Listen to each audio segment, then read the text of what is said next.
नमस्कार, आर्य न्यूज देख रहे हैं आप। मैं हूं आपके साथ पल्लवी सिंह। रुक करेंगे मध्य प्रदेश और छत्तीसगढ़ की कुछ बड़ी खबरों की ओर। शुरुआत करेंगे बिरसिया से, जहां बिरसिया के बसई गांव में गौ सेवा भारती गौशाला में 100 नहीं बल्कि 850 गायों की मौत हुई है। इसका दावा गायों के शव और कंकाल दफनाने के लिए गड्ढा खोदने वाले शख्स ने किया है। बता दें कि जेसीबी ड्राइवर शाहरुख उसका नाम बताया गया है, जिसने ये खुलासा किया है। शाहरुख की माने तो गाड़ियों में भर भर कर गायों के शव आ रहे थे। शाम 4 बजे से गायों को दफनाने के लिए बैरसिया कचरा खंती में गड्ढा खोदने का काम शुरू हुआ। रात 12 बजे तक गायों के शवों को दफनाया गया। इसके लिए करीब 8 से 9 फीट गहरा गड्ढा खोदा गया था। करीब 800 से 900 गायें वहां मिली, जहां पर अंधे कंकाल गायों के बरामद किए गए। दफनाने के बाद उन पर नमक और केमिकल डाल दिया गया, जिससे दुर्गंध नहीं फैले। शाहरुख नगर पालिका बैरसिया के जेसीबी ड्राइवर है और रविवार को वो कचरा खत्ती में डटे हुए मिले। बता दें कि भोपाल के बैरसिया में भाजपा नेत्री निर्मला शांडिलिया की गौशाला में रविवार को कुएं में 20 गायों के शव और मैदान में 80 से ज्यादा गायों के शव और कंकाल पड़े मिले थे। इनमें से 8 गायों की मौत तो शनिवार की रात को ही हुई थी। मामला सामने के आने के बाद पुलिस ने गौशाला संचालिका निर्मला पर केस दर्ज किया, तो वहीं प्रशासन ने गौशाला का संचालन अपने हाथ में ले लिया है। निर्मला 20 साल से ही इस गौशाला का संचालन कर रही हैं। इधर सोमवार से मजिस्ट्रियल जांच भी शुरू हो गई है। 2 दिन के अंदर बैरसिया में एसडीएम कलेक्टर को गायों की मौत की रिपोर्ट सौंपेंगे और गायों की मौत का सिलसिला थम नहीं रहा। सोमवार को सुबह 2 गायों के शव निकाले गए। देर शाम को 3 और गायों के शव ट्रैक्टर से लाए गए। इनकी मौत सोमवार को उस दौरान हुई जब प्रशासन के अमले के साथ पशु चिकित्सकों की टीमें गौशाला में मौजूद थी। चिकित्सकों ने इलाज किया, लेकिन वो गायों को नहीं बचा पाए। मरने वाले अधिकतर गायों की उम्र 5 से 7 साल के बीच की रही होगी।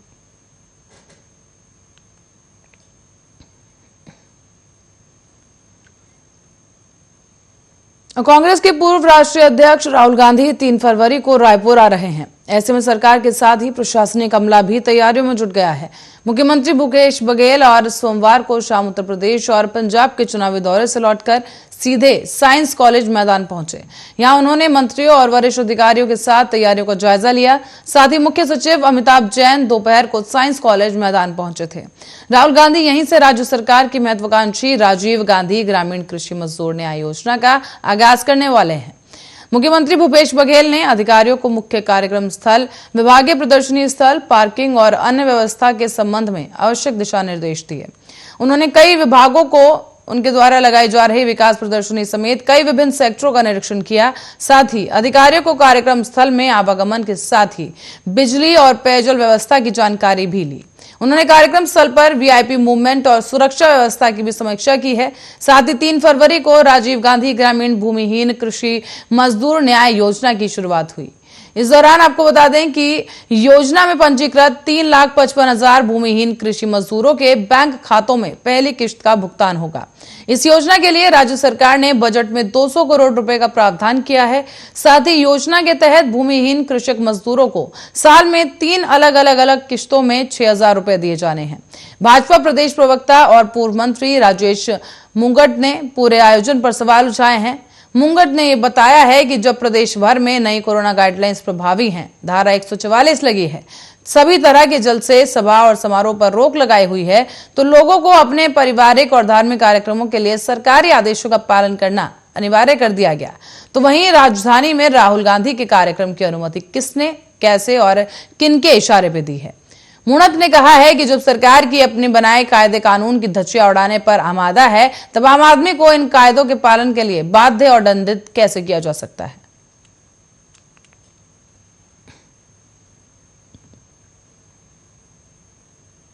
तो वहीं छत्तीसगढ़ में हाई कोर्ट ने मिडिल स्कूल और लेक्चरर के प्रमोशन पर रोक लगा दी है।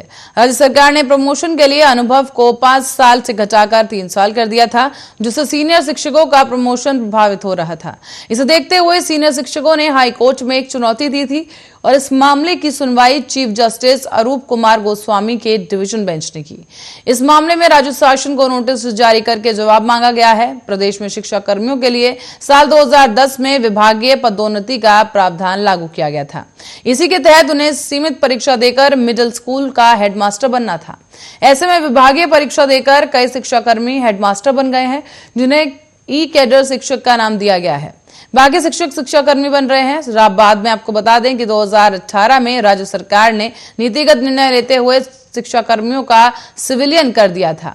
उन्हें एलबी शिक्षक का नाम दिया गया और शासन के नियम अनुसार शिक्षकों को 5 साल की सेवा के बाद ही प्रमोशन दिया जाना है। लेकिन राज्य शासन ने दिसंबर 2021 में नोटिफिकेशन जारी कर दिया, जिसमें 5 साल के अनुभव को कम कर 3 साल कर दिया गया है।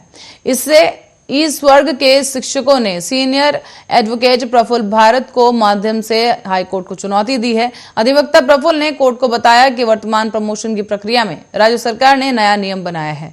इसमें इस वर्ग के और एलबी शिक्षकों के 50-50% पद प्रमोशन से भरने की व्यवस्था की गई है। साथ ही उन्होंने बताया कि ये तर्क दिया है कि ई कैडर वालों की पोस्टिंग 2010 में हुई थी, जबकि एलबी कैडर के शिक्षकों की नियुक्ति के बाद में हुई थी।